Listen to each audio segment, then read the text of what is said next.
Praise the Lord. Good morning. ప్రభువైన యేసుక్రీస్తు వారి నామమున మీ అందరికీ కూడా ఉదయకాల శుభములను తెలియచేస్తున్నాను. అందరూ బాగున్నారా? దేవుని కృప మీ మీద నిలిచి ఉండును గాక. నా ప్రియమైన దేవుని బిడ్డలారా, యేసుతో అనుదిన ఆత్మీయ ప్రయాణం నాతో పాటు కొనసాగిస్తున్నటువంటి నా ఆత్మీయమైన సహోదరి సహోదరులందరికీ కూడా ప్రభు పేరట శుభములను తెలియచేస్తూ ఉన్నాను. ఈ ఉదయకాల సమయము దేవుని మాటలో మనలను ఆదరిస్తుండగా దేవుని స్తోత్రాలు చెల్లిద్దాం, దేవుణ్ణి స్తుతిద్దాం. హల్లెలూయా. నేటి దిన వాక్యము యెషయా గ్రంథము 25వ అధ్యాయము 8వ వచనము. ప్రభువైన యెహోవా ప్రతి వాని ముఖము మీది బాష్ప బిందువులను తుడిచివేయును. హల్లెలూయా.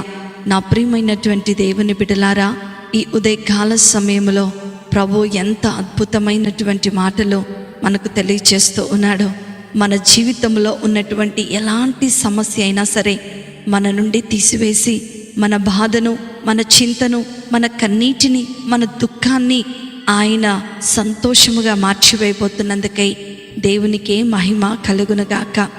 ఈ లోకంలో అనేక మంది ప్రతిరోజు ఏదో ఒక విషయమై బాధపడుతూనే ఉంటారు. వాళ్ళు బాధపడటానికి అనేకమైనటువంటి కారణాలు ఉంటాయి. మనుషులు వారి కొరకు ఏర్పరచుకున్నటువంటి అనేకమైనటువంటి విషయాలు వారి బాధకు కారణమవుతూ ఉంటాయి. ఉద్యోగం రాలేదని, వ్యాపారంలో నష్టం వచ్చిందని, బిడ్డల వలన తల్లిదండ్రుల వలన బిడ్డలు, భార్యాభర్తల మధ్య సఖ్యత లేదని, బంధుమిత్రుల వలన ఎన్నో అవమానాలు, ఇలా ఒకటి కాకుండా చాలా రకాల సమస్యల వలన ప్రతిరోజు కూడా ఏదో ఒక సందర్భములో మానవుడు బాధపడేటువంటి పరిస్థితి వస్తూ ఉంటుంది.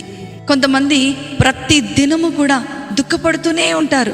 అయితే మనుషులు దుఃఖపడాలని దేవుడు ఎప్పుడు కూడా కోరుకోడు. దేవునికి దూరమై ఈ లోకానుసారముగా జీవించటమే మన ప్రతి దుఃఖానికి కారణమని దేవుని యొక్క వాక్యము సెలవిస్తూ ఉంది. కానీ దేవుణ్ణి హృదయపూర్వకముగా నమ్మేవారు ఎలాంటి పరిస్థితిలో ఉన్నా కూడా వారికి ఎదురు రాదు అని దేవుని యొక్క వాక్యము సెలవిస్తూ ఉంది.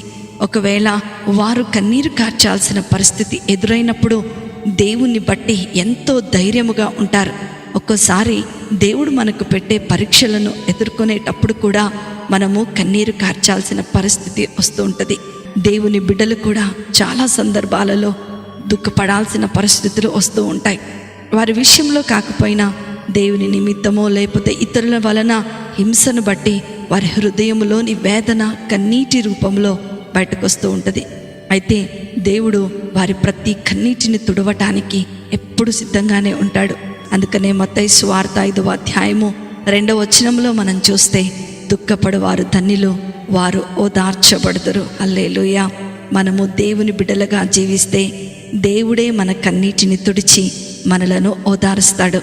కాబట్టి నా ప్రియమైన దేవుని బిడ్డ, నీకు నీవుగా కలిగించుకున్నటువంటి శ్రమలో నీవు కృంగిపోక ప్రభు యొద్దకు నిన్ను నీవు తగ్గించుకొని ఆయన పాదముల యొద్దకు వచ్చి, ప్రభువా నన్ను క్షమించు, నీకు ఇష్టమైనట్లుగా నేను జీవిస్తాను, నా కన్నీటిని, నా వేదనను, నా ధుఃఖాన్ని నువ్వు తీసివే ప్రభువా అని ఎప్పుడైతే మనం ప్రార్థన చేయగలుగుతామో అప్పుడు మన ప్రతి కన్నీటి బాష్ప బిందువు తుడిచివేయబడుతుంది. అట్టి కృపా ధన్యత, ఆశీర్వాదము వాక్య విన్న దేవుని పిల్లలైన మీ అందరికీ కూడా అనుగ్రహించబడును గాక. ఆమేన్. ప్రార్థన చేసుకుందాం. మమ్మల్ని మిక్కిలిగా ప్రేమించిన మా ప్రియ పరలోకపు తండ్రి యేసు స్వామి, మీకున్నతమైన ఘనమైన నామమును బట్టి మీకు వందనాలు. ప్రభువా, మేము ఈ లోకంలో ఉన్నంత కాలము మా కష్టాలలో, మా బాధలలో మీరే మాకు తోడుగా ఉండి నడిపించండి అయ్యా. మా కన్నీటి బిందువులను మీరే తుడవండి యేసయ్యా. నీ మీదనే ఆధారపడి జీవించేలాగున మాకు సహాయము చేయమని నజరేయుడైన యేసుక్రీస్తును శక్తి కలిగిన నామములో అతి వినయముతో అడిగి వేడుకొనుచున్నాను తండ్రి. ఆమేన్, ఆమేన్, ఆమేన్. ప్రభు మిమ్ములను, మీ కుటుంబాలను దీవించునుగాక. ప్రేమతో మీ సహోదరి శిల్ప జోసెఫ్.